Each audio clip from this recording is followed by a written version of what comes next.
मेरा नाम है मोहम्मद रिजवान सलीक और आप देख रहे हैं वेस्पा कहानी। अपार्ट फ्रॉम के हमारा बिजनेस भी है जेन्युइन ट्रेडर्स, जो वेस्पा के स्पेयर पार्ट्स में ही डील करता है। क्लास 7 में जब मैं था, मैं तब से वेस्पा चला रहा हूँ। कि विरासती किसी के पास था?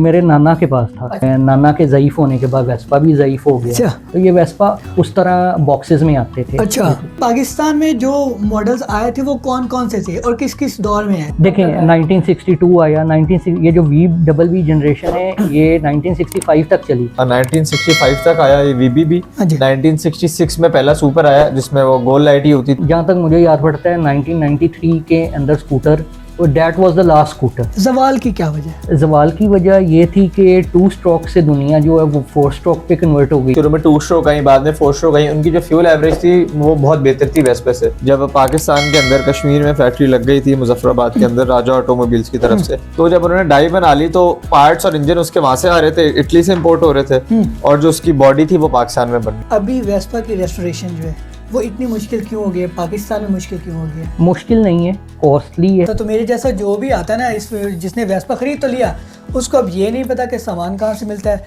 या इसका अच्छा मैकेनिक कहाँ पे है। सामान जो है A to Z जो है ना जेन्युइन ट्रेडर्स लाहौर से मिलेगा, इनकी आउटलेट से। जितने भी दूसरे वेंडर्स हैं या आउटलेट्स खुली हुई हैं वेस्पा के सामान के हवाले से, उनको भी जेन्युइन ट्रेडर्स ही सामान प्रोवाइड करें। सही है। ये भी लोग कहते हैं कि जी 4 लाख कैसे लग गया, 3 लाख कैसे लग गया। अच्छा, अगर तो आप ये समझते हैं कि जी आप सामान खरीद के दे आएंगे तो फिर आप वेस्पा रिस्टोर हो जाएगा बड़ा अच्छा, तो ये आपकी गलत फहमी है। मेरे ख्याल में उनके पास कोई नया बंदा सीखने के लिए भी ना नहीं सीखने आता है, ना वो सिखाना चाहते हैं, इसलिए उनकी मोनोपोली है, पैसे बहुत ज़्यादा लेते हैं। आपको ये मालूम है कि एक ऐसे डेंटर हैं, काम उनका बहुत अच्छा है, ठीक है, काम के वो कारीगर हैं, किंग हैं अपने काम के, मगर जब वो सताने पे आते हैं तो आपको रुला देते हैं। एक डेंटर था, उनके पास चले गया, मुझे किसी ने रेकमेंड किया।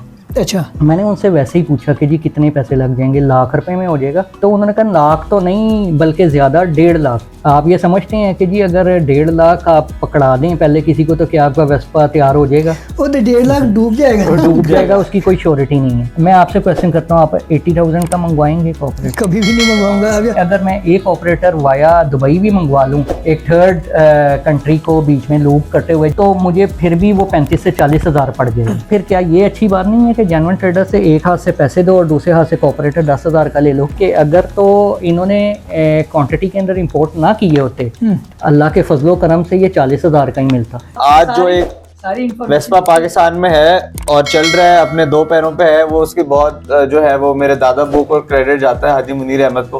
उनकी वजह से आज पाकिस्तान में आज वेस्पा है, वरना अगर मैं आता तो मैं तो कभी भी इस चीज़ को कंटिन्यू नहीं करता। मैं टीपू साहब की दुकान पे बैठा था, तो मैंने वहाँ पे एक चाय वाला है, एक होटल वाला है, तो वहाँ से चाय मंगाई। तो मैंने उनके पास बैठे बैठे 4-5 घंटे काम हुआ मेरा, तो मैंने 8 या 9 कप। तो उन्होंने कहा उमर तू कितनी चाय पीना है?